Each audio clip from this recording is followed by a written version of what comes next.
La historia de Estados Unidos comenzó con la Revolución Americana, cuando se independizó de su metrópoli de Gran Bretaña, con ayuda de España y Francia, y luego se produjo el estallido de la Revolución Francesa, y más tarde comenzó las independencias de América Latina, la cual la gran mayoría de los países se independizaron de España, salvo algunas colonias como Cuba, Puerto Rico y bueno, Filipinas, que estuvieron bajo dominio español hasta que en 1898 se independizaron definitivamente con la guerra entre España y Estados Unidos por el hundimiento del Maine, etcétera, etcétera, que todo ello provocó la entrada de Estados Unidos eh, en el conflicto que mantenía España con Cuba, Puerto Rico, Filipinas y el resto también de territorios. Este periodo es de los menos conocidos, es verdad, pero es una evolución en sí del expansionismo de Estados Unidos en torno a la política que llevó hasta 1914. El expansionismo estadounidense. Hasta finales del siglo XIX, el expansionismo estadounidense se limitó a la conquista del oeste y de territorios mexicanos. En 1835 se proclamó la independencia de Texas y provocó la guerra entre Estados Unidos y México entre 1846 y 1848. En 1848 Estados Unidos venció a México y se anexionó varios territorios, como Nuevo México, Arizona, Utah, Nevada y California.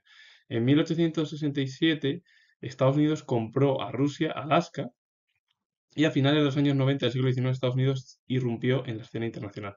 Ya era una potencia destacada junto con Francia, Gran Bretaña, Bélgica y otros estados importantes europeos.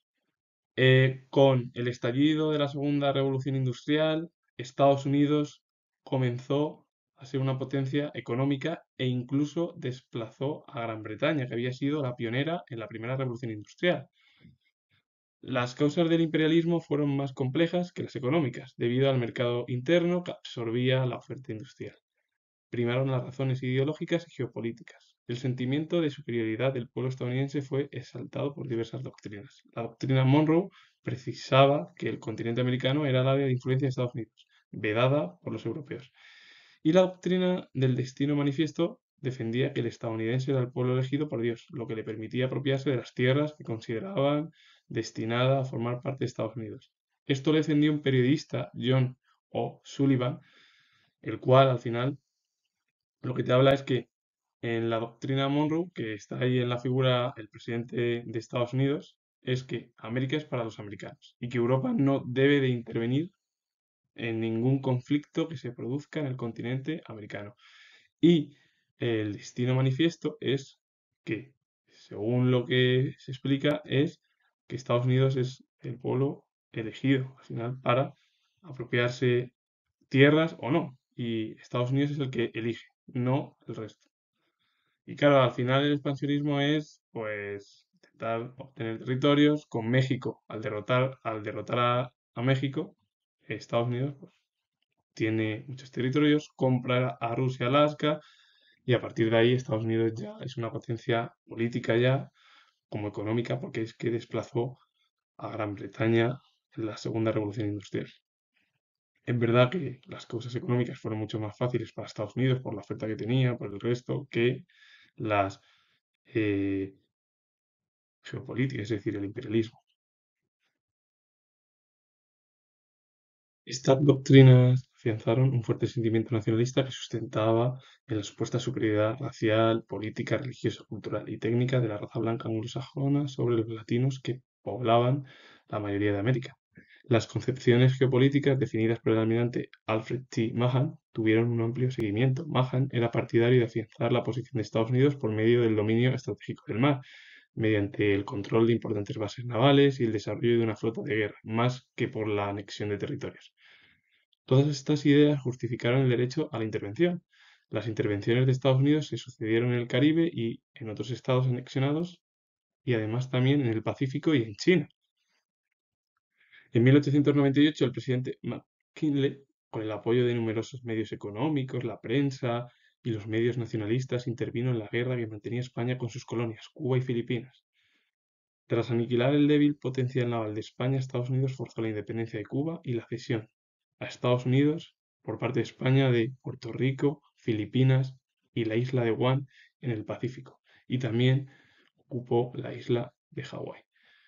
El sentimiento nacionalista es que decía que la raza blanca era superior al resto en torno a todo, a la política, a la cultura, a todo. Eso es lo que tenían esas doctrinas en torno en Estados Unidos. El almirante Alfred T. Mahan fue partidario, sí, del dominio estratégico del mar para controlar las bases navales y el desarrollo de una flota, más que anexionarse Estados Unidos más territorios. Finalmente, Estados Unidos comenzó a intervenir en varios lugares, como el Caribe, en el Pacífico, en China, que también intervinieron las potencias europeas, Japón, etcétera, etcétera, etcétera. Y luego McKinley, con el apoyo de numerosos medios económicos, la prensa, los medios nacionalistas, intervino en la guerra que España mantenía con sus colonias, Cuba, Filipinas, y al final España perdió por lo que se produjo con el hundimiento del Maine, del barco estadounidense, y eso obligó a Estados Unidos a entrar en la guerra y todas las colonias que tenía España pues, se perdió y fueron entregadas a Estados Unidos.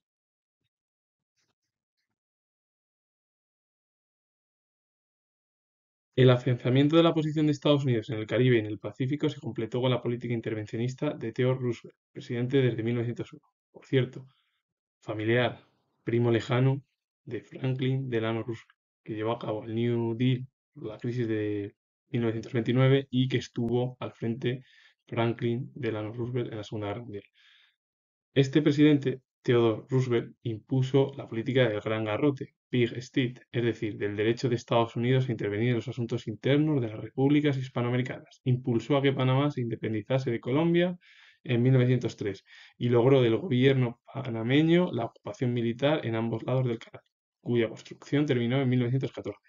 Desde entonces, las intervenciones armadas fueron constantes. En la República Dominicana en 1905, Cuba en 1906, al que hizo ceder una base naval en Guantánamo en 1909, en Honduras en 1910, en Haití en 1914 y en China para sofocar la rebelión de los Boxers.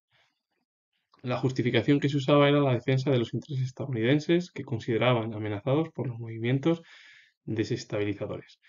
Theodore Roosevelt llevó a cabo una política intervencionista y a partir de ahí llevó a cabo, pues, dentro de los asuntos internos en América Latina, como la independencia de Panamá sobre Colombia en 1903, ahí se construyó el canal, que terminó en 1914, y luego, pues, intervenciones en diversos países de América Latina o del continente latinoamericano, como República Dominicana en 1905, Cuba en 1906, que además hizo ceder una base en Guantánamo en 1909, en Honduras en 1910, en Haití en 1914, en China para sofocar la rebelión de los Boxers, en la cual también participaron las potencias europeas, etcétera, etcétera. Y claro, según lo que decía Estados Unidos es yo intervengo porque había movimientos desestabilizadores, es decir, porque había problemas y tenía que ir, es como Estados Unidos a ayudar.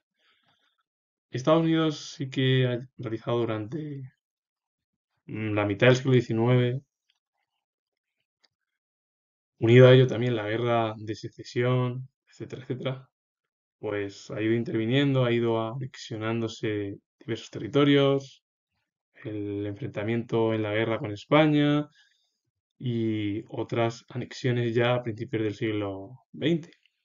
Claro, un país que poco a poco, aparte de que hoy quería era conquistar y tal cosa, pues con la guerra de México, ya en el siglo XIX, en la segunda mitad, pues comenzó ahí las compras a Rusia por Alaska y etcétera. Entonces, su política en el siglo XIX sí era intervencionista, más o menos.